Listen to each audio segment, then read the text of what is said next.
تو حضرت حسین رضی اللہ تعالیٰ عنہ نے خطبہ دیا، فرمایا کہ یزید کے اندر کچھ خرابیاں ہیں، فرمایا کہ اس کے اندر ایک خرابی تو یہ ہے، فرمایا کہ انہم لزموا طاعت الشیطان وَتَرَكُوا طَاعَةَ الرَّحْمَنِ، فرمایا کہ یزید کے اندر ایک برائی یہ ہے کہ اس نے شیطان کی اطاعت کو اپنے اوپر لازم کر لیا ہے اور رحمان کی اطاعت کو اس نے چھوڑ دیا ہے۔ یہ شیطان کی بات مانتا ہے، یہ رحمان کی بات نہیں مانتا، لہذا فرمایا کہ میں یزید کی بیعت نہیں کر سکتا، اس کے ماتحت رہ کر نہیں چل سکتا۔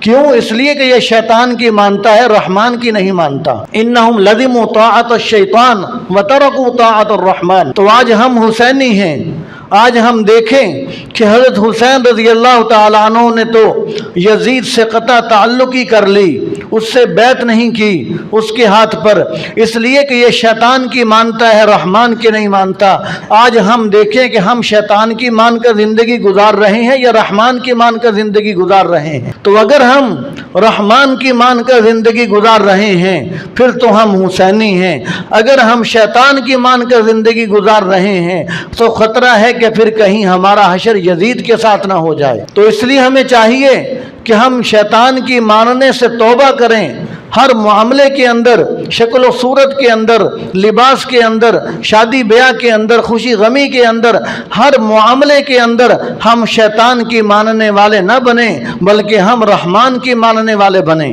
اور حضرت حسین رضی اللہ تعالیٰ عنہ نے دوسری یزید کی برائی بیان فرمائی، فرمایا کہ وَأَظْهَرُ الْفَسَادِ، فرمایا کہ اس نے فساد مچا رکھا ہے، یہ زمین میں فساد مچا رہا ہے۔ تو آج ہم دیکھیں کہ ہمارے نوجوان زمین میں فساد تو نہیں مچا رہے؟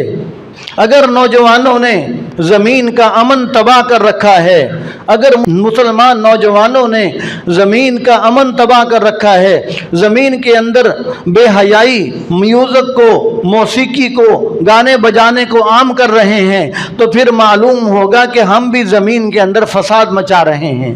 اور ہماری عورتیں اگر بے پردہ ہو کر باہر نکلتی ہیں تو ہمارے مسلمانوں کی عورتیں بھی زمین کے اندر فساد مچا رہی ہیں۔ جس کو کسی نے کہا کیسے کیسے پھر رہی ہو رات دن اور صبح و شام، زیب و زینت کر کے تم فتنے اڑانا چھوڑ دو۔ تو آج ہمارے نوجوان بھی زمین میں فساد مچاتے ہیں، ہماری مسلمان عورتیں بھی زمین میں فساد مچاتی ہیں۔ تو حضرت حسین رضی اللہ تعالیٰ عنہ نے تو یزید کی بیعت اس لیے نہیں کی تھی کہ اس نے فساد مچا رکھا ہے۔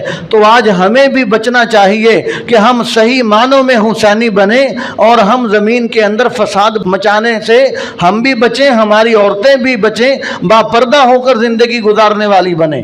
اور حضرت حسین رضی اللہ تعالیٰ عنہ نے اپنے خطبے میں یزید کی تیسری برائی بیان فرمائی، فرمایا کہ وَاسْتَأْثَرُوا بِالْفَيْءِ، فرمایا کہ اس نے حکومت کے خزانے کو، بیت المال کو، سرکاری خزانے کو اس نے اپنا مال سمجھ رکھا ہے۔ فرمایا کہ یزید کے اندر یہ خرابی ہے کہ اس نے سرکاری مال کو، سرکاری خزانے کو، حکومت کے مال کو اس نے اپنا ذاتی مال سمجھ رکھا ہے۔ فرمایا اس لیے میں یزید کی بیعت نہیں کر سکتا۔ تو آج ہم دیکھیں کہ آج ہمارے ملک کے اندر کرپشن کی یہ حالت ہے کہ سرکاری عہدوں پر ایک چھوٹی سیٹ سے لے کر اوپر والے عہدے تک جائیں تو کوئی شاید مائی کا لال ہوگا کہ جو اس کرپشن سے بچا ہوا ہوگا، کوئی ہوگا۔ میں یہ نہیں کہتا کہ ایک بھی نہیں، حسن ظن رکھنا چاہیے، ہر شعبے کے اندر اچھے لوگ بھی ہوتے ہیں، برے لوگ بھی ہوتے ہیں، لیکن کوئی مائی کا تربیت یافتہ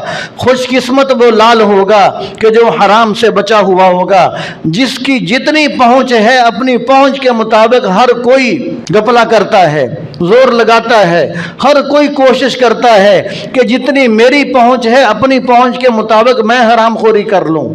تو یہ تو یزید کی برائی ہے جو حضرت حسین رضی اللہ تعالیٰ عنہ نے بیان فرمائی تھی۔ فرمایا کہ وَاسْتَأْثَرُوا بِالْفَيْءِ، فرمایا کہ اس نے سرکاری مال کو اپنا مال سمجھ رکھا ہے۔ اور حضرت حسین رضی اللہ تعالیٰ عنہ نے یزید کی اگلی برائی یہ بیان فرمائی، فرمایا کہ حللوا حرام اللہ وحرموا حلالہ، فرمایا کہ یزید کے اندر برائی یہ ہے کہ اس نے اللہ تعالیٰ کی حلال کردہ چیزوں کو حرام سمجھ رکھا ہے اور اللہ تعالیٰ کی حرام کردہ چیزوں کو اس نے حلال سمجھ رکھا ہے، یعنی اس کے ہاں حلال حرام کی تمیز ختم ہے۔ اس کو اس بات کا پاس نہیں ہے کہ جس کو اللہ تعالیٰ نے حلال قرار دیا میں اس کو حلال سمجھوں، جس کو اللہ تعالیٰ نے حرام قرار دیا میں اس کو حرام سمجھوں۔ فرمایا کہ اس کو اس بات کا پاس نہیں ہے۔ کیا مطلب؟ اس کا مطلب یہ ہے کہ اللہ تبارک و تعالیٰ کی حرام کردہ چیزوں کو یہ حلال سمجھتا ہے، اور آج ہمارے اندر بھی یہی برائیاں ہیں کہ آج ہم نے سود کا نام پرافٹ رکھ دیا ہے، آج ہم نے غیبت کا نام گپ شپ رکھ دیا ہے، آج ہم نے جھوٹ بولنے کا نام بہانہ بازی رکھ دیا ہے، اور آج ہم نے رشوت کا نام چائے پانی رکھ دیا ہے۔ تو اللہ تبارک و تعالیٰ کی حرام کردہ چیزوں کو اس کا نام بدل کر ہم نے بھی حلال قرار دے رکھا ہے۔ تو ہم کیسے حسینی ہیں؟ ہم کیسے حسینی ہیں؟ حضرت حسین رضی اللہ تعالیٰ عنہ نے تو یزید کی بیعت نہیں کی تھی، اس لیے کہ حللوا حرام اللہ، اس نے اللہ تعالیٰ کی حرام کردہ چیزوں کو حلال سمجھ رکھا ہے، اس لیے فرمایا کہ میں اس کی بیعت نہیں کر سکتا۔ تو آج ہمارے ملک کے اندر ہم مسلمان ہی دعویٰ کرتے ہیں کہ جی ہم حسینی ہیں، لیکن حسینی ہونے کے دعویٰ کرنے کے ساتھ ساتھ ہمارے بینکوں کے اندر سودی اکاؤنٹ ہیں، ہمارے سودی اکاؤنٹ ہیں، ہم حرام کو حلال سمجھ رہے ہیں، ہم حرام کے ساتھ حلال جیسا معاملہ کر رہے ہیں، ہم اس کو بہت ہلکا سمجھ رہے ہیں۔ یہ تو یزید کی صفت ہے جو حضرت حسین رضی اللہ تعالی عنہ نے بیان فرمائی اپنے خطبے کے اندر۔ اللہ تبارک و تعالیٰ فرماتے ہیں کہ احل اللہ البیع وحرم الربا، فرمائے کہ اللہ تعالیٰ نے تو بیع کو، کاروبار کو حلال قرار دیا ہے اور سود کو تو حرام قرار دیا۔ آپ صلی اللہ علیہ وسلم نے سود کی برائی اس قدر بیان فرمائی، فرمایا کہ سود کھانے والا ایسا ہے کہ جیسا ماں سے زنا کرنے والا ہے۔ آپ صلی اللہ علیہ وسلم یہ سود کی برائی بیان فرما رہے ہیں کہ سود کھانے والا ایسا ہے کہ جیسے ماں کے ساتھ زنا کرنے والا، اور ایک مرتبہ بھی نہیں فرمایا 36 مرتبہ زنا کرنے والا۔ آپ صلی اللہ علیہ وسلم نے یہ سود کی برائی بیان فرمائی، اور حضرت حسین رضی اللہ تعالی عنہ نے یزید کی یہ برائی بیان فرمائی کہ میں یزید کی بیعت نہیں کر سکتا، اس لیے کہ اس نے اللہ تعالیٰ کی حرام کردہ چیزوں کو حلال سمجھ رکھا ہے۔ اور آج ہم دیکھیں کہ ہم کیسے حسینی ہیں، سودی بینکوں کے اندر بھی ہمارے سودی اکاؤنٹ موجود ہیں، اس کے باوجود ہم حسینی ہیں۔ اور پھر آج ہم غیبت کو گپ شپ سمجھتے ہیں، آج ہم جھوٹ بولنے کو بہانہ بازی سمجھتے ہیں، آج ہم رشوت کو چائے پانی سمجھتے ہیں۔ تو جو آدمی یہ اپنی اندر صفات رکھے گا تو وہ سمجھ لے کہ میرے اندر یزید کی صفات ہیں، حسینی ہونے کی صفات نہیں ہیں۔ حضرت حسین رضی اللہ تعالیٰ عنہ کی صفت تو یہ ہے کہ جس کو اللہ تعالیٰ نے حلال کہہ دیا وہ حلال ہے، جس کو حرام بتلا دیا وہ حرام ہے۔ تو حضرت حسین رضی اللہ تعالی عنہ تو یہ ذہن رکھنے والے تھے۔ تو اس لیے ہمیں اگر صحیح معنوں کے اندر حسینی بننا ہے تو ہمیں بھی اس پر عمل کرنا ہوگا۔